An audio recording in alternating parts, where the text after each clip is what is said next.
Selamat siang, sahabat pembelajar, di mana saja Anda berada, bagaimana kabar Anda? Semoga Anda sehat dan tentu saja bahagia.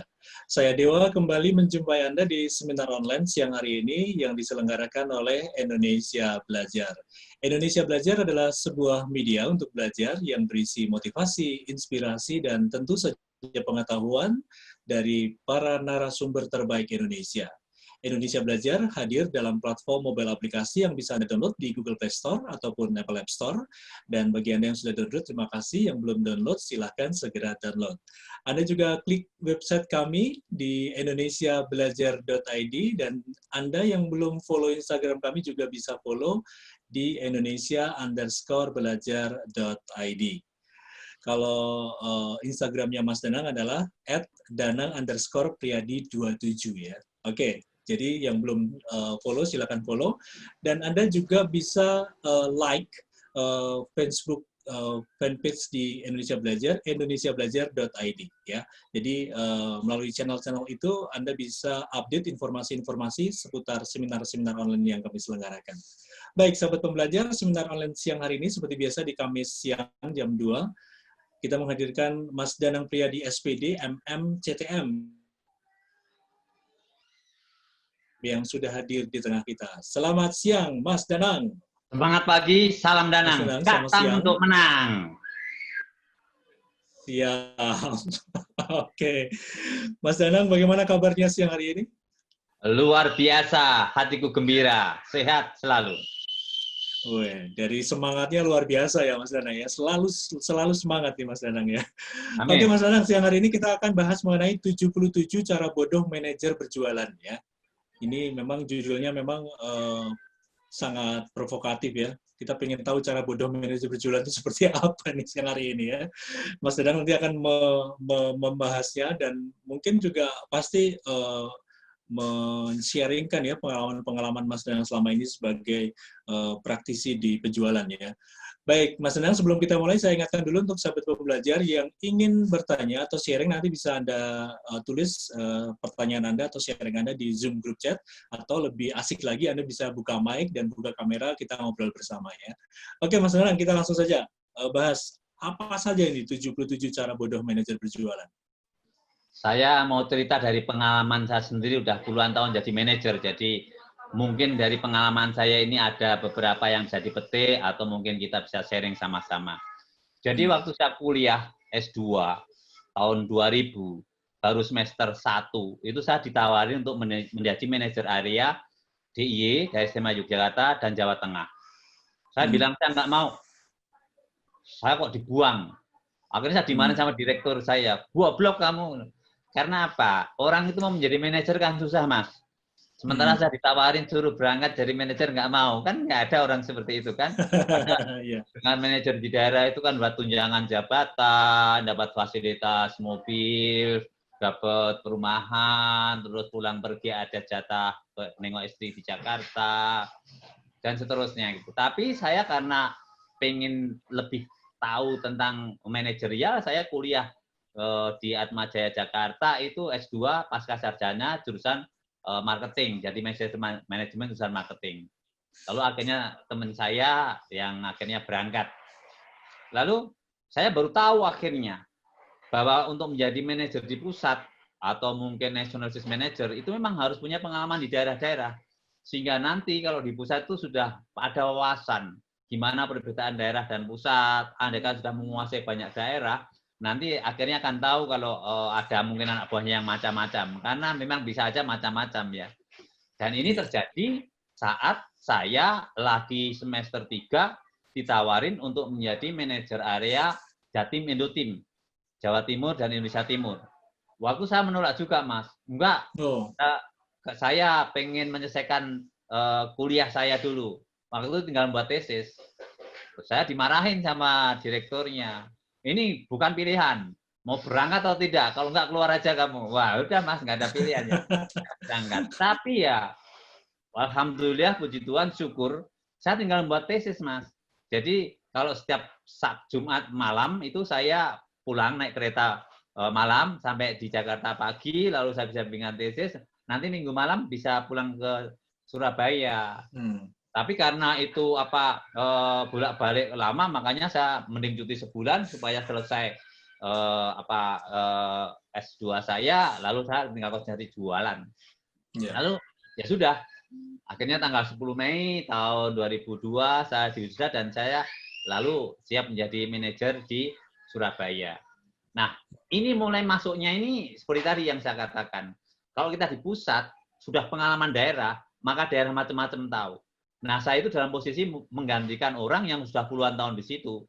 Karena sudah kelamaan, maka dia bisa macam-macam. Artinya apa? Bisa bermain diskon, bisa membuat aturan sendiri, mengambil sesuatu bukan haknya, dengan alasan untuk kepentingan daerah. Padahal semua kalau kita minta, itu ada.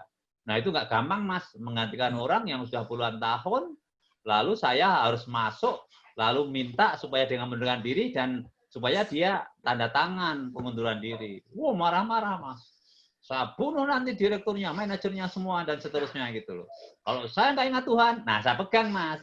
Terima kasih, Bro. Anda ingat Tuhan. Kalau gitu kita ingat Tuhan saja. Aku di sini hanya melaksanakan tugas, tolong untuk tanda tangan ini saja. Saya terima kasih atas jasa-jasanya. Akhirnya mau Mas tanda tangan. Nah, ini udah pengalaman jadi manajer pertama kali aja sudah dihadapkan dengan masalah yang cukup pelik, Mas. Coba menghadapi orang yang ngamuk-ngamuk senior yang udah lama puluhan tahun tuh nggak semudah itu, Mas. Tapi itu masih di internal ya? Belum ya, jualannya ya? Wah, nanti ini betul, betul. Pertanyaan yang bagus, Mas Dewa. Betul, itu masih di dalamnya. Tapi saya ingat bahwa ini pengalaman untuk manajer-manajer kalau mengenai masalah, itu ya kita dengan tetap tenang dan percaya, tentu saja kita berdoa sama Tuhan ya. Dengan berdoa sama Tuhan ada antusias di dalam teos. Kalau seperti Tuhan dalam diri kita, kita siapa berani melawan. Lalu kalau ada orang marah, ada komplain tuh, yang penting dengerin dulu, Mas. Nanti dari dengerin itu ada satu poin yang kita bisa masuk, kita masuk.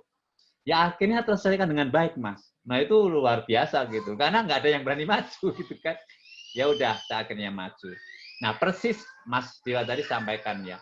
Untuk yang dari luar pun juga. Pada saat kita harus menagih keluar, itu kan nggak semua orang segampang itu, Mas. Waktu dia beli, dia kolakan, gampang. Tapi saat bayar itu yang susah. Nah waktu itu saya kebetulan ada keponakan yang di Surabaya jadi marinir. Wow, dia datang itu, Om siap Om, kalau ada nggak beres, serahkan saya Om. Saya bilang, enggak, terima kasih, saya bilang. Saya nggak mau pakai kekerasan, Mas.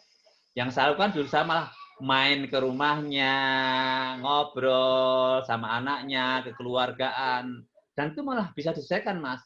Meskipun tidak harus langsung bayar langsung, dia bisa mencicil, tapi ada keberesan di situ, sama-sama enaknya. Dan kita juga kasih gimana dia mau membayar kalau nggak punya duit. Kita kasih barang-barang yang bisa dia jual, lalu dari keuntungannya dipotong. Ya lama-lama bisa lunas. Nah ini lebih fleksibel. Nah yang lucu lagi ada teman saya tadi Mas Dewa sampaikan dengan orang luar itu. Teman saya ada yang di Jakarta itu dia punya penerbitan, dia nulis buku abjad A, B, C, 1, 2, 3. Kok lama itu nggak dibayar. Lalu minta tolong saya suruh nganterin ke Malang, ke tempatnya Bapak A gitu loh, saya anterin. Bapak A juga punya hutang sama saya gitu kan. Terus dia sudah bawa surat draft pakai meterai, tanda tangan, ke pengadilan dan seterusnya. Sama Mas, dia yang sudah berbulan-bulan akhirnya nggak dibayar, saya pakai cara saya kekeluargaan, kayak friend, kayak itu malah dibayar Mas. Jadi waktu dia nanya, lu dibayar nggak? Oh saya dibayar. Gimana sih khasiatnya? Lah sebenarnya di buku saya ini ada ya. Seperti friend, teman, seperti keluarga, itu lebih kena. Makanya inti-inti buku saya ini, nanti termasuk yang itu selling by heart atau heart service. Dengan sentuhan hati, kalau dibuat orang senang, dengan senang mudah menjual. Dengan senang mudah menyelesaikan masalah. Seperti itu. Nah, lalu saya pernah selama 2 tahun di sana itu, saya ada sama rekan partner waktu saya di penerbitan, lalu ada toko buku yang ada anak office boy, udah 2 tahun kerja, kalau nggak diangkat, Mas, itu harus dikeluarkan atau harus diangkat. Tapi karena nggak ada pengangkatan, apalagi dia lagi SMA, lalu ditaruh sama saya. Udah, pokoknya ini anak, bagus. Kerjanya oke, disiplin. Tapi hanya lulusan SMA. Aku nggak mau tahu, pokoknya pakai aja, percaya aja. Lalu akhirnya saya taruh di gudang, Mas. Lalu anaknya sambil itu ngikutin saya, belajar dari saya. pengalaman saya kalau jual buku-buku itu, kita keliling ke kampus-kampus, naruh brosur, ketemu orang, prospecting, banyak yang ketemuin, nyebar brosur, nanti bisa kita bisa ada pesanan. Anak itu selalu nungguin saya sampai saya pulang, kadang belajar dari saya gitu. Akhirnya saya bilang, saya ini mau ke Jakarta menjadi National Sales Manager. Artinya kamu yang diangkat karyawan waktu itu harus S1. Kamu kan enggak. Nah, sekarang saya gini ya, saya taruhan nyawa saya. Saya bilang direkturnya bahwa kamu sekarang masih kuliah. Artinya kamu calon S1. Tapi nanti kalau kamu diangkat karyawan, saya akan jadi karyawan ditandangkan oleh direktur, kamu harus kuliah ya. Betul, Mas. Akhirnya saya harus menjadi national manager ke Jakarta. Dia akhirnya diangkat jadi karyawan, direkturnya sama saya. Gimana nih anak ini? Oh, bagus, Mas. Dia lagi kuliah. Langsung pada tangan diangkatkan. Lalu akhirnya setelah saya 2 tahun menjadi manajer area di Jakarta, menjadi National Sales Manager, lalu sesudah itu 2 tahun menjadi manajer area di Sumatera, lalu akhirnya pindah ke Jogja. Nah, udah 4 tahun dia datang ke Jogja sambil nonton sekaten di depan keraton, ya makan wedang ronde dan mie pele di situ kalau yang di Katon ya, mungkin mie, Mas Dewa mie ya. Jawa ya. Ya, Mie Jawa itu enak. Ya. Ya. Lalu akhirnya dia menunjukkan, Mas, ini Pak, ijazah saya Pak, saya udah lulus sarjana ekonomi, saya marketing Pak, saya di UNES 17 Agustus. Ya nggak masalah mau di kampus mana, ya yang penting dia akhirnya lulus sekolah. Dan dia akhirnya niru saya, Mas. Dia ke kampus-kampus, dia nawar-nawarin. Nah, kemarin itu saya ketemu, dia sudah seperti saya kerjasama dengan pondok pesantren Gontor, Mas. Nah, itu pesantren kan besar, banyak. Pesantren kan sekarang modern juga harus pinter-pinter, maka itu beli kamus nggak tanggung-tanggung, Mas. Ribuan kamus dibeli. Sampai sekarang itu masih terjalin dengan baik. Dan saya lebih kagumnya lagi, akhirnya dia mau diangkat menjadi kepala perwakilan di Bali. Nah itu Pak Mas, dari orang yang nol, office boy, akhirnya saya udah 3 loh Mas. Orang yang tadinya office boy, hanya pesuruh, akhirnya menjadi kepala perwakilan. Ada yang di Pekanbaru, malah menggantikan saya yang berusaha pernah di Pekanbaru, ada yang di Medan. Artinya seperti PK Oyong dan Yakob Utomo, founding fathers kita, kamu lebih baik menerima orang yang bodoh tapi jujur daripada orang yang tidak jujur. Jadi kejujuran itu utama.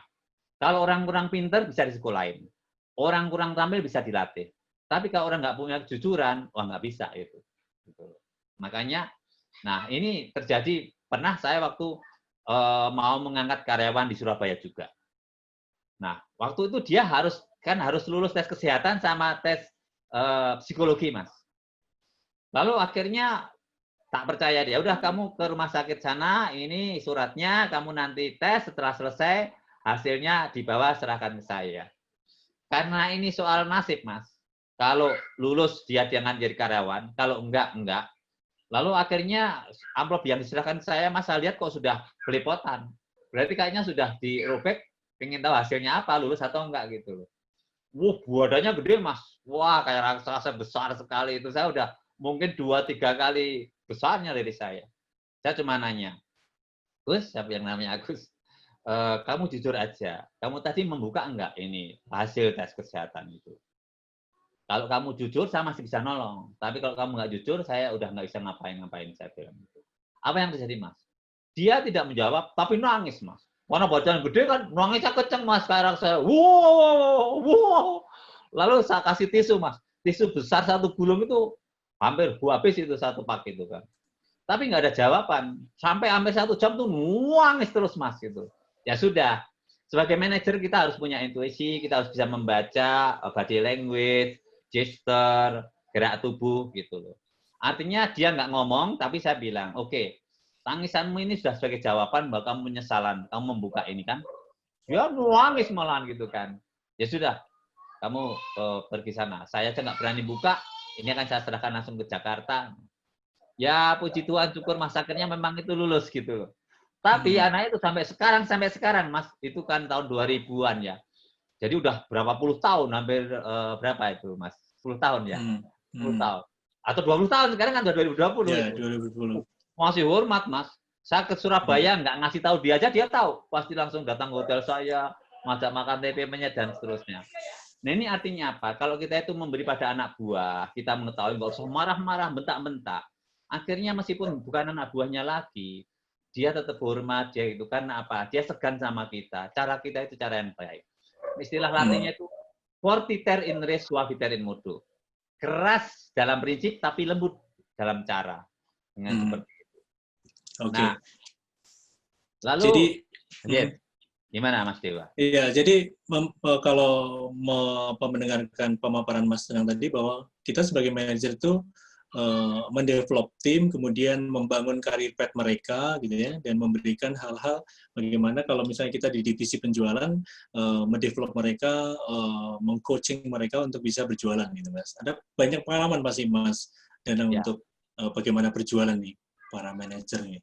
Nah, contohnya waktu kita kunjungan ke Bali. Saya itu, Mas, kalau kunjungan Bali nggak sendiri. Anak-anak tak ajak. Siapa yang belum pernah ke Bali? Coba Mas Dewa coba. Belum pernah ke Bali, diajakin seneng nggak? Seneng kan? Udah, karena dari Surabaya ke Bali kan bisa bawa mobil.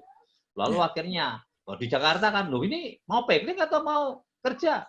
Saya bilang, kerja sambil piknik, saya bilang. Kalau kamu manajernya di situ, ya kamu yang ngasih tugas. Oh, gampang kalau gitu, tak kasih tugas. Kamu bagian keuangan nagih, kamu bagian ekspedisi ngirim, kamu dan seterusnya. Akhirnya beberapa orang akhirnya ikut sama saya. Nah, suatu hal yang lucu pada waktu di Gramedia Galeria Bali, itu ada satu dus yang harus diretur karena rusak. Nah, anak-anak itu sudah diajakin jalan-jalan, piknik, mau ngangkat satu dus kecil aja nggak bisa. Saya nggak ngomong, nggak nyuruh, Mas. Saya hanya bilang, tolong pegangin tas saya ambil laptop, tasnya tak kasih. Lalu saya angkat dus itu. Wah, pada semua pada langsung berebutan itu loh. Artinya saya mau nyampaikan apa? Leader is action, not position. Yang nanya pimpinan itu cukup ngasih contoh, nggak usah nyuruh. Akhirnya anaknya segan sendiri gitu. Apalagi saat itu di hotel itu kalau Mas Dewa tahu, wah gila saya itu. Kalau misalnya bertiga, anak-anak yang tak suruh tidur di kasur, saya tidur di kursi.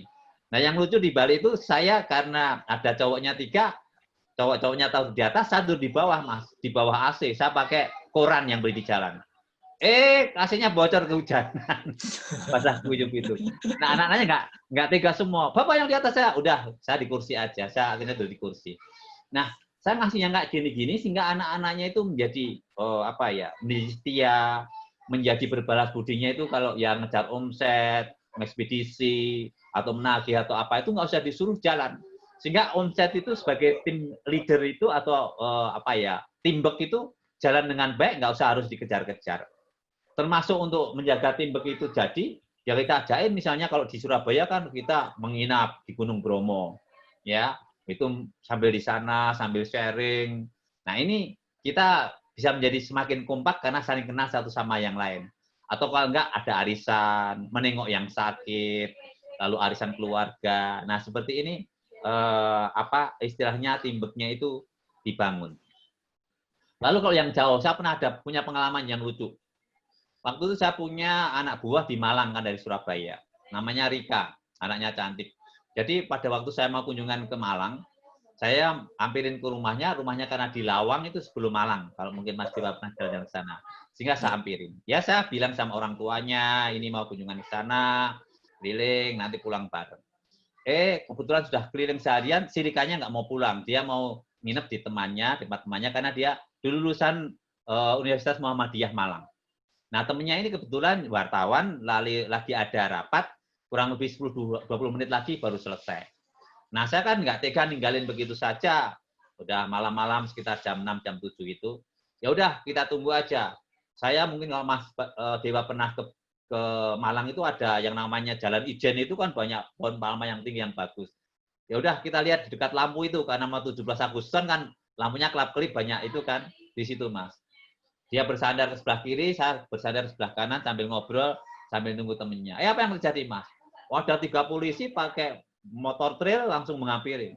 Langsung saya bilang, ini kamu melanggar bukan aturan lalu lintas, tapi kamu melanggar sopan santun. Kamu pergi bersama anak yang bukan muhrimnya. Dibawa ke kantor polisi. Lalu apa yang terjadi? Ya sudah, saya sampaikan. Saya mau telepon bapaknya. Oh silahkan, tadi perginya pamit sama bapaknya. Lalu akhirnya, saya mau telepon istri kamu. Kebetulan istri saya telepon dari Jakarta. siapa itu? Ini istri saya, tadinya mau ngomong sama istri saya. Ini istri saya telepon dari Kodam Jakarta. Mendengar kata Kodam itu, polisinya kayaknya ngeper, nggak berani. Lalu akhirnya ya sudah, karena di mobil saya juga ada tulisan Kompas Gramedia, lalu akhirnya dengan mengasih uang rokok, waktu ke dompet saya tinggal 70.000 itu, akhirnya dibebaskan.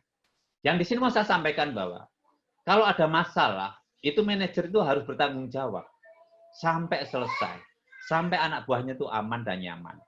Jangan kitanya beres, tapi nggak tahu anak buahnya jadi apa. Nah ini dari pengalaman ke pengalaman. Kalau yang pengalaman saya ini terutama SDM-nya. Kalau dengan SDM itu beres, maka ya yang lainnya akan dengan sendirinya akan lebih beres. Lalu cerita saya sebelum sampai ke Jakarta. Itu saya suruh wawancarain orang-orang yang nanti menjadi GM. Nah, saya padahal dari Surabaya. Nah, saat wawancara itu orangnya itu lulusan ITB, lulusan Prasetya Mulia, sudah S2. Lalu saya tanya, menurut kamu dari calon karyawan itu SKS, skill, knowledge, attitude yang penting apa? Apakah kepandaiannya, apakah knowledge-nya, apakah attitude-nya? Lalu dia bilang attitude-nya. Oke, saya nanya itu aja. Lalu satu lagi, kalau kamu mau mencapai target, sudah berusaha, sedemikian rupa nggak bisa, apa yang kamu lakukan? Lalu dia menunjuk ke atas, yaitu berserah sama Tuhan. Maka ada istilah, do the best and may God do the rest. Kerjakan yang sebaik mungkin, Tuhan akan menyempurnakan. Lalu saya anggap, wah ini bagus mas. Sebetulnya dia lebih cocok menjadi GM-nya daripada saya. Gitu. Tapi karena anak baru masuk, kan nggak boleh. Akhirnya saya menjadi National Sales Manager. Kan nggak ada orang kayak gila kayak saya, kan nggak ada. Jabatan yang bagus malah dikasih-kasihkan orang, sementara saya sendiri udah, nanti kan dengan sendirinya saya dapat gitu. Tapi kan saya percaya aja gitu, kalau kita punya kemampuan pasti itu.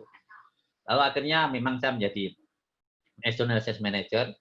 Nah sama, kalau menjadi National Sales Manager dan punya pengalaman di daerah-daerah itu pentingnya apa? Saya harus membawai seluruh Sumatera, itu di Pekanbaru pusatnya. Seluruh Indonesia Timur pusatnya waktu itu ada di Surabaya. Lalu bagian Makassar dan Kalimantan pusatnya di Makassar. Lalu ada bagian Jawa Tengah dan DIY ada di Jateng. Lalu ada direct marketing yang khusus Jakarta dan saya Jakarta sendiri. Ya sudah, dengan punya pengalaman di daerah, memantaunya akan lebih mudah. Mana yang kurang, mana termasuk pembagian kadang-kadang gini mas, sederhana juga. Kalau misalnya waktu itu buku terbit, waktu yang terkenal itu Harry Potter. Mungkin Mas Dewa pernah itu. Nah itu kalau terbit rebutan kan, karena bisa satu toko bisa 500 sampai 1000. Nah, karena kita tahu di daerah kemampuannya berapa, ya kita bagi merata sesuai dengan kemampuan daerah. Sehingga itu merata sesuai dengan target masing-masing, jangan sampai satu daerah itu targetnya melampaui, sementara yang lainnya nggak mencapai karena nggak kebagian. Nah, ini pentingnya bahwa memanage, pentingnya punya pengalaman, pentingnya juga punya hitungan, pentingnya kuliah mungkin S2 juga, atau mungkin paling nggak itu ada kan yang namanya accounting itu ya finance for non-finance manager. Saya juga dapat itu. Atau sebaliknya, finance for non atau marketing for non-marketing manager. Sehingga saling melengkapi. Nah, saya pernah sekolah juga di di Atmajaya S2, di Prasetya Mulia, di LPPM. Oh, semua saya ambil itu supaya paling nggak itu ada wawasan, ada pengalaman seperti itu. Nah, ini yang saya alami di Jakarta juga sama. Ada seorang office boy. Ada teman yang mengatakan, ini kalau siang istirahat, kamu istirahat aja. Setelah orang yang ngasih tahu pergi, saya bilang, kalau kamu kerjaan belum selesai, nggak apa-apa kamu kerjain. Akhirnya anak itu menjadi manajer di Pekanbaru yang waktu itu gantiin saya. Artinya apa? Jadi pimpinan itu attitude to everything. Ya, sikap itu segalanya. Jadi nggak peduli kamu berasal dari mana, kalau kamu punya sikap yang baik, punya kejujuran, dan kamu akhirnya mau belajar, karena knowledge itu bisa dipelajari, lalu capable, dia bisa diangkat menjadi sana. Ini pengalaman saya di Pekanbaru. Akhirnya waktu itu sebelum pindah ke Jogja, akhir tahun 2008, tanggal 31 Desember tahun 2007 ya, 2008 ya 2008. Itu kan masuk setengah hari. Orang biasanya sudah, ini udah hari terakhir, setengah hari ngapain gitu loh. Target saya itu hampir tercapai, Mas. Tapi dari pagi saya udah telepon calling. Semua toko-toko, terutama yang besar itu. Waktu itu ada lagi rehabilitasi atau renovasi untuk Aceh karena pernah tsunami, itu ada bantuan-bantuan dari luar negeri. Lalu Sateful, Mas Gus Marinda itu store manager di Gramedia Gajah Mada, pusatnya di Medan. Mas, ini kan banyak bantuan, Mas. Kenapa Mas nggak ngambil 1.000 kamus Inggris, 1.000 kamus Indonesia Inggris untuk dibantukan di Aceh? Toh di sana duit itu istilahnya banyak. Gitu loh. Akhirnya apa? Dengan kita ngasih visualisasi, ngasih prospek, lalu akhirnya berani ngambil, Mas. Terjadi apa, Mas? Akhirnya saya di detik-detik terakhir itu targetnya tercapai 102%. Meskipun hanya lebih 2%, Mas, tapi kepuasan ini kan luar biasa. Karena apa? Karena kalau orang tercapai dan tidak, bonus dan kepuasannya itu beda. Lalu akhirnya ya saya pindah ke Yogyakarta dengan hati yang senang. Makanya di Jogja, untuk memacu teman mencapai target, saya kasih juga persentase, Mas. Kalau kamu nyampe 100%, kamu akan dapat hadiah, karena per toko kan 500.000. Kalau 20%, 1 juta. Kalau 30% ke atas, 1,5 juta. Dengan dipacu gini, Mas, selain gaji, maka anak-anak kan semangat itu. Lalu kalau yang lebih-lebih itu dipotong-dipotong untuk tabungan supaya nanti bisa untuk piknik bareng. Karena kamu bisa sukses bukan karena kamu sendiri, karena bagian ordering itu atau mungkin gudang nyiapin, ekspedisi ngirim, lalu bagian sales order atau mungkin di kantornya itu membuatkan faktur-fakturnya. Oh, akhirnya kita juga bisa piknik ke Jakarta, lalu juga kaget. Karena apa? Waktu sebelum ada outbound di Jakarta, satu orang jatah 1,5 juta tahun berapa ya, 2009 ya. Itu saya minta, udah ini 5 orang kalian tetap saya nggak perlu minta 7,5, 6 juta aja saya bilang gitu. Karena 6 juta saya bisa outbound di lereng Gunung Merapi, udah semua karyawan sama keluarganya dapat sertifikat, makan ketela, ubi, singkong, lalu kacang, jagung rebus, makanya sayur, pecel dan seterusnya udah kena semua. Akhirnya dikabulkan, Mas. Sampai direktur saya selalu kalau melihat saya itu orang kayak gila gitu loh. Tapi manajer jiwanya itu mikirin anak buahnya bukan dirinya. Padahal kalau saya ikut outbound di Jakarta, nanti istri saya bisa saya tengok, keluarga bisa saya tengok, bisa kumpul keluarga. Enggak gitu. Udah lebih hemat, ya toh. Belum uang DLK untuk teman-teman ke Jakarta, uang penginapan dan seterusnya. Ini malah lebih hemat, lebih itu. Nah, akhirnya ya dikabulkan. Bahkan saat ke Jakarta, saya minta bantuan manajer-manajer dan direkturnya, ada yang menyumbang 2 juta, 500, 400, sampai akhirnya menginap di Kompas, Wisma Pacet, mungkin kalau Mas pernah ke sana, itu juga di free karena ini untuk karyawan. Lalu akhirnya ya sudah, dengan kita semakin akrab, senang, kerja enak, untuk mencapai target pun kalau dengan hatinya senang, jualan akan gampang, lebih mudah. Nah, seperti itu yang saya itu tekanannya membangkitkan semangat-semangat anak muda, memotivasi ya. Memotivasi tim untuk mencapai target ya. Iya. Kalau mereka senang, lalu mereka, nah termasuk ini juga, Mas. Termasuk kalau mereka itu berprestasi, kita usulkan naik gaji. Kalau yang di Jakarta kita usulkan bisa keluar negeri. Coba sekali mencapai target, bisa waktu ikut ke Jerman, Frankfurt. Ada yang kirim ke Malaysia, Singapura, sampai teriak, wah setahun hat-trick saya sudah dikirim ke Singapura, ke Malaysia, ke Jerman, mampir ke Perancis, boleh keluar kota ke Batam. Nah, semangat kan? Nah, semangat gitu. Jadi tidak saya ambil sendiri gitu. Ya, Mas sebagai manajer itu kan memang kita pasti networkingnya beda dengan tim betul. ya. Artinya kita kan di level-level manajer, kita jualan pun juga produk kita langsung ke level manajer gitu ya, sesama manajer atau di atasnya gitu kan. Betul. Nah, ada pengalaman pasti Mas Danang ya. Dan saya dengar Mas Danang juga dijuluki Mr. Cash ya, karena penjualannya tunai. Iya. Nah, ini ada cerita ini, bagaimana Mas Danang sebagai manajer dulu mengintervensi pasar di mana kelasnya beda, kemudian dapat cash lagi. Nah, ini gini Mas, sebagai gambaran umum, bedanya memang ya manajer sama staff atau anak buah. Kalau yang non-manajer itu biasanya orangnya itu bekerjanya ya standar aja, tapi terus tidak mau beri lebih, ya kurang inisiatif, kurang inovatif, ya mungkin takut menerima tantangan, mudah menyerah. Nah kalau sebagai manajer kan kita lebih lincah bergerak, punya inisiatif. lihat peluang, lalu pantang menyerah, tangguh tahan banting, anti mengeluh, mental baja, nggak hitungan waktu, risk taker. Nah, betul yang dikatakan Mas Dewa itu. Jadi, kalau kita sebagai manajer, kita bisa menghubungi dengan key person, opinion leader, decision maker. Yeah. Nah, itu makanya saya itu, meskipun manajer, saya jarang Mas duduk di kantor. Saya lebih banyak jalan. Makanya, kalau mata saya mungkin dengan begini, belum pakai kacamata, atau nggak harus katarak, dan seterusnya, karena lebih banyak jalan. Saya punya GM itu udah harus dilaser bolak-balik, karena di rumah terus, lihat komputer terus, kalau saya jalan terus.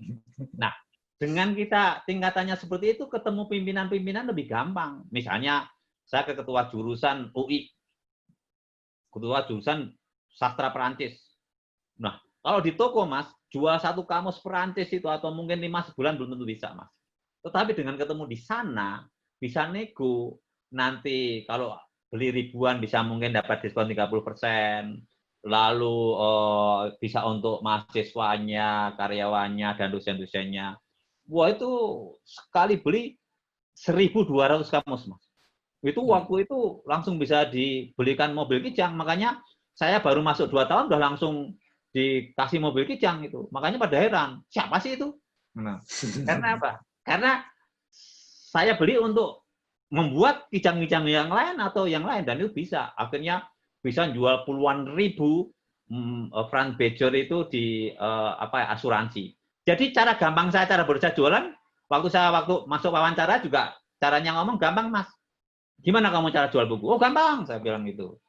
Kalau buku ekonomi ya jual di Fakultas Ekonomi, buku bahasa Indonesia ke sastra Indonesia. Bener kan, Mas? Jadi memang begitu. Lalu jual buku asuransi ya ke tempat asuransi. Coba, Mas, saya bisa jual buku Franz Becker itu Meras Belum Gagalan mencapai dalam penjualan asuransi itu, Mas. Di Balai Pustaka saat itu, Mas. Itu 10.000 eksemplar, Mas. Nah, Mas, Dewa bisa kan? Yang namanya Master Cash, buat duit banyak gitu mikir kan, Mas? Sekarang tak kasih tahu rahasianya ya, Mas. Dulu kalau saya bawa, tak kasih di jok sopir bagian bawah saya gitu loh. Padahal saya jual buku ribuan polisi aja, polisinya malah bingung. Kamu nggak takut ini? Enggak. Kalau nanti Bapak hilang, Bapak yang tanggung jawab, karena Bapak yang tahu selama ini nggak pernah hilang. Tak bilang gitu polisinya. Jadi gitu. Karena udah terbiasa dengan ketemu misalnya pimpinannya, decision maker-nya, opinion leader-nya, kita bisa jual dengan partai yang besar, termasuk di CNA itu jual Sunflorella, di MLM itu ekstersi itu 4.000, 5.000 eksemplar loh, Mas. Itu berapa? Itu kalau di toko berapa lama? Jadi kenapa itu bisa murah? Mungkin dikasih diskon khusus karena itu sekali cetak langsung dikasih tanpa kita promosi, tanpa ngasih diskon ke toko 30%, promosi mungkin sekitar 5% dan seterusnya. Nah itu pengalaman saya. Jadi menggunakan posisi kita itu sebagai hal yang lebih, dan itu membantu anak buah dalam mencapai target di luar target-target yang mungkin kurang. Dan biasanya saya nutupin di target-target di mana yang kurang. Memang cara saya ya ditutupkan mana yang kurang. Nih, tak kasih, tutupin gitu, sehingga secara keseluruhan menjadi lebih, anak buah dapat bonus, mereka tambah semangat lagi. Termasuk yang gini-gini, Mas. Misalnya di manajer di Surabaya atau di Jogja. Akan ada seminarnya Renat Kasali, Tunggu Sembaringin, atau mungkin Herman Kartajaya. Saya sebagai manajer kan dapat tiket gitu. Lalu boleh keluar masuk, boleh makan, dapat ijazah atau materi dan seterusnya. Kalau saya nggak gitu, Mas. Itu tak kasih anak buah saya. Dan saya malah negonya bukan hanya ikut seminarnya. Boleh nggak saya jualan buku-buku yang menunjang pameran itu? Negonya. Loh, kamu harus bayar dong. Loh, bayar gimana? Kan aku meramaikan seminar. Kamu yang harusnya bayar sama saya. Jadi tak balik, Mas. Seolah-olah untuk kepentingan mereka, padahal kepentingan kita, Mas. Lalu apa yang terjadi?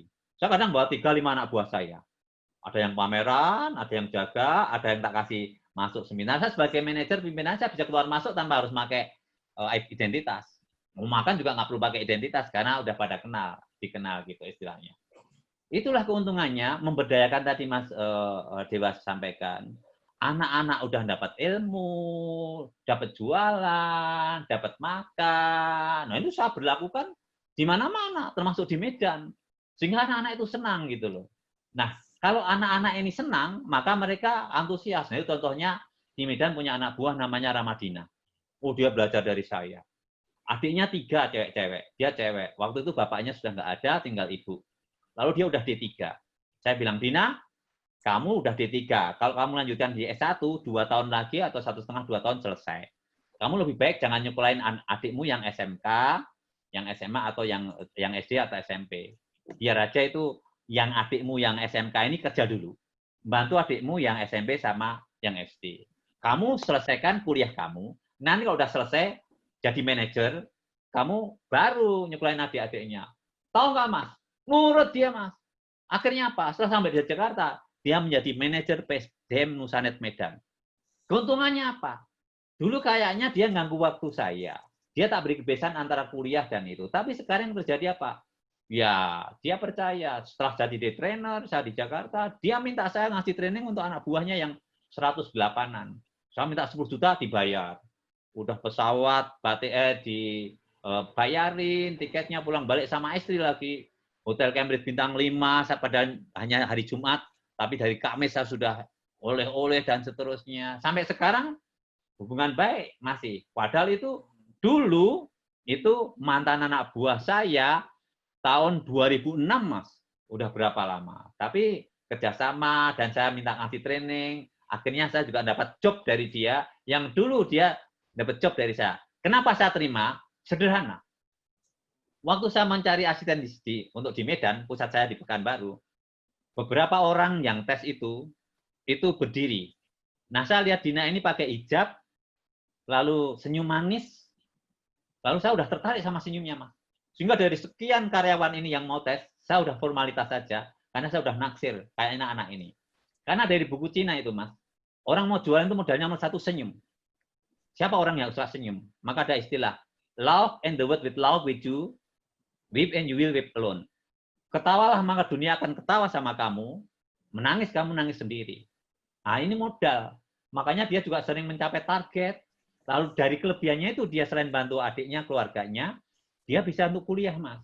Nah, itu kan dapat banyak, Mas. Untuk dirinya sendiri, untuk keluarganya, untuk perusahaan. Jadi, utama saya, Mas, itu terutama memang memberdayakan karyawan-karyawan, anak-anak buah seperti itu. Sehingga dampaknya sampai sekarang terjadi. Seperti Dewi Huges dulu cuma SPG, dibayar 25.000. Kalau lembur 50.000 jadi SPG. Wah, sekarang jadi hipnoterapi sekali ngomong 40-50 juta. Tapi saya nggak sedih. Kok saya nggak sebat dia. Sebagai guru yang baik, manajer yang baik, pimpinan yang baik, itu kalau anak buahnya ya jauh terbang lebih tinggi daripada gurunya. Nah, ini yang saya senang gitu loh. Itu memberdayakan anak buah. Ya. Dan memberi contoh bagaimana cara menjual, cara berkomunikasi dengan orang lain gitu ya, Mas ya. Betul. Oke, Mas Anang, saya ingatkan dulu untuk sahabat pembelajar yang ingin bertanya atau sharing juga, silakan ya. Langsung buka mic, saya kasih kesempatan sekarang. Mungkin bisa bertanya untuk ke Mas Danang ya. Ada Mbak Sekar, ada siapa lagi nih? Pak Rizky, Pak Bayu. Ya, ada, makasih Pak Bayu, ada Pak Rafael, ya. Pak Rafael Didi. Ada Pak Rafael Sujin. Oh. Nah, terus juga ada Pak Yipta atau Bu Yipta nih. Oh, Pak Kuncoro juga ada, Bu Ira juga. Oh iya. Iya. Oke, belum ada ya? Jadi saya tambahin. Oke, Mas, lanjut. Ya, silakan Mas. Saya sering terjun ke lapangan karena itu lebih dahsyat. Leader is action, not position. Jadi di sini mau saya sampaikan bahwa manajer itu bukan hanya memanage saja, tetapi sekaligus menjadi pemimpin. Karena kadang pemimpin itu lebih besar maknanya daripada hanya sebagai manage saja. Makanya lalu juga menciptakan budaya. Makanya itu ya manajernya, ya leadernya, yang buat budayanya. Nah, contoh saya terjun di lapangan misalnya di toko. Kalau anak-anak sudah jualan, saya ngasih contoh langsung saya jualan. Gimana menyapa, gimana melayani, gimana handling objection. Sehingga anak-anak bisa langsung meniru apa yang saya lakukan karena ya kalau pimpinannya sendiri itu terjun, dia nggak enak, nggak jualan. Gitu loh. Nah, makanya yang terjadi adalah seperti misalnya Arif Priyadi, nggak gabung ya, mungkin lagi kerja ya. Arif Priyadi itu 20 bulan berturut-turut the best active selling. Karena meniru cara saya. Pantang menyerah, nggak hitungan waktu, lalu nggak maksain, ya membuat senang dulu pelanggan. Lalu si Joe, perantauan dari Medan itu, 5 bulan berturut the best active selling. Karena apa? Tadinya dia tuh takut-takut nyapa, malu-malu gitu. Tapi hanya dengan menyapa, akhirnya dia bisa bahkan 5 bulan, 6 bulan berturut the best active selling. Nah ini artinya apa? Semua bisa. Ya, ala bisa, ala biasa itu semua bisa kalau mau. Yeah. Nah, pengalaman saya menjadi manajer yang lain, waktu menjadi di MLM, Gold Agency Manager. Itu 3 bulan, bawah saya langsung udah 20. Lalu bawahnya lagi 400. Akhirnya apa? Bonus, insentif saya itu 2-3 kali lipat dari gaji saya di kantor. Jadi saya dulu nakal-nakal juga ya. Jadi waktu-waktu luang, kalau Sabtu libur, Minggu libur, malam, kontak-kontak untuk seperti itu. Ya. Itu karena apa? Karena prospecting. Jadi waktu itu kalau pernah di MLM, pernah di asuransi juga. Ketemu orang itu kayak ketemu mangsa. Langsung di prospek, langsung di itu. Pagi itu langsung telepon 3, 5. Habis dari kamar mandi itu udah ada listnya siapa. Maka banyak nama-nama ini. Karena nama-nama ini penting. Apalagi sekarang situasi seperti ini, media sosial. Itu harus jalan. Entah lewat WhatsApp, entah lewat YouTube, entah lewat Facebook, lewat Instagram. Saya itu dapat order seperti ini dengan telepon. Makanya ada kalau di buku saya juga saya ceritakan, ada yang namanya Nia, hanya by phone aja, ada orang pesan 400 sonet, selain 600 juta. Wow, itu luar biasa itu. Alat telepon itu untuk apa? Hanya masalahnya di sini, Mas. Orang kadang-kadang baper, berani nggak nelpon? Karena belum nelpon takut ditolak, takut ganggu, takut nggak ada. Makanya dalam buku saya itu juga disampaikan, kalau mau nelpon, WhatsApp dulu. Jam berapa boleh telepon? Boleh ngobrol, nggak mengganggu. Yang penting jangan terlalu pagi, jangan terlalu malam. Mungkin jam-jam sekitar 10 apa, tapi yang baik memang harus konsultasi dulu itu. Ya akhirnya dia dapat hadiah jalan-jalan ke Singapura. Oh satu di lapangan misalnya, coba kamu telepon. Ini pelanggan-pelanggan sudah gitu. Oh betul, misalnya di Plaza Semanggi. Ada juga yang akhirnya telepon. Gila Pak, ini telepon aja ada orang beli pulpen sampai 12,5 juta Pak. Nah, coba kalau tadi nggak telepon, hanya nunggu aja. Apalagi situasi kayak gini. Nggak mungkin datang. Dari Kelapa Gading sama aja. Begitu telepon, dia kaget. Sebulan targetnya 170 juta, nyampainya terabut 355 juta.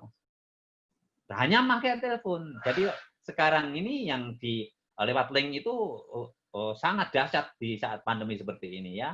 WhatsApp, YouTube, lalu Instagram, Facebook, lalu telepon dan seterusnya itu. Nah, kalau kita melakukan seperti itu, lalu ngasih contoh, lalu ngasih instruksi yang jelas, anak-anak bisa melakukan. Lalu di lapangan juga ada cara-cara yang lain. Kalau dia takut dekat sama orang, takut menyapa, takut mendahului, ya kita ngasih contoh. Misalnya, selamat pagi Bapak Ibu bisa dibantu, nyari apa? Kalau enggak lalu dioper. Silahkan. Oh nyari, katakanlah kamus, silahkan kamu layani. Oh nyari pulpen, nyari komik, novel yang lucu, silahkan. Oh nyari peta, silahkan. Sehingga ada kerjasama seperti line marketing. Satu ngerah-ngerah, satu sama kalau misalnya kita di pusat seperti ini atau di toko atau mungkin di departemen atau apa, ya kita membuka jalan misalnya ke bank, ke pimpinan-pimpinan, kalau saya ke kampus-kampus ketua jurusan, dekan dan seterusnya. Oh tapi nanti itu luar biasa, misalnya seperti Sapati Djoko Damono, dengan kenal dia waktu dia nanti jadi dekan aja kita diundang. Menjadi sesuatu yang lain kan, bukannya segera jualan tapi dan yang beruntung bisa ketemu orang-orang besar, orang-orang penting gitu. Luar biasa. Oke, untuk sahabat pembelajar, ada pertanyaan mungkin? Ini waktu kita sudah hampir habis ya. Hampir habis. Kalau ada silakan langsung saja buka mic ya. Langsung ke Mas Danang ya. Ada yang baru gabung tadi, ada Mbak Wita Waru. Selamat siang Mbak Wita. Oh Mbak Wita, makasih. Silakan Mbak Wita. Ada pertanyaan? Oke, sebenarnya belum. Mungkin kita bisa closing Mas untuk tema kita hari ini ya.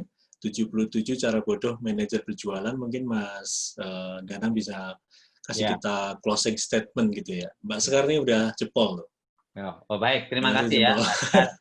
Nanti saya ke Jogja, saya kasih tahu. Nanti saya kemarin juga belajar dari Mbak Sekar, di mana beliau perjuangannya luar biasa. Iya. Satu ilmunya itu yaitu ilmu bola karet, bukan bola kaca. Kalau bola kaca itu dibanding pecah. Kalau bola Pesan. karet itu, maka beliau dari bawah atau belum udah langsung ke atas itu karena dia pakai bola karet. Saya belajar dari Jadi saya hanya mau sampaikan kepada teman-teman, rekan-rekan manajer dan pimpinan dan calon manajer dan pembelajar bahwa kita nggak usah harus letterlek seperti dalam ilmu. Katakan misalnya Peter Drucker itu ya. Manager is apa, terus leader is apa, misalnya seperti itu. Tapi kita sebagai manajer sekaligus leader, kita juga menciptakan budaya yang baik. Saya hanya mengutip dari tokoh pendidikan kita, Ki Hajar Dewantoro. Bahasa pimpinan itu harus ing ngarso sung tulodo. Di depan kita itu harus menjadi contoh atau teladan. Ing madya mangun karso. Di tengah kita harus menyemangati. Tutpuri handayani. Di belakang kita dorong supaya maju. Kalau anak buah kita maju, anak buah kita pinter, anak buah kita terampil, kita akan mudah sama-sama jualan sebagai teamwork. Jadi bukan kita sendiri yang maju, tapi sama-sama. Bersama kita bisa. Salam Danang, datang untuk menang. Luar biasa, Mas Danang Priyadi. Oke, terima kasih sharingnya untuk siang hari ini. 77 cara bodoh manajer berjualan. Bukunya belum muncul ya? Belum. Belum Ini terbit ya? Tunggu karena aja ya? ini ngantri, Mas. Ini yang sekarang diselesaikan itu 77 kesalahan SIS dan solusinya. Habis itu baru ini ya? Ya ini yang Oke. pertama, yang kedua, yang ketiga, yang cara bodoh hidup bahagia. Oke, terima kasih untuk sahabat pembelajar juga yang sudah join pada siang hari ini. Semoga bermanfaat untuk Anda, manajer, calon manajer, atau pemimpin, siapapun Anda bisa belajar dengan sharing pengalaman dari Mas Danang Priyadi tadi yang sudah disampaikan dengan komplit ya. Oke, Mas Danang sekali lagi terima kasih. Sahabat pembelajar terima kasih. Sampai ketemu minggu depan. Salam sukses luar biasa. Stay healthy. Terima kasih Mas Terima kasih. Mas Heli, Jessica, Siva, Mbak Sekar. Terima kasih Mas Danang.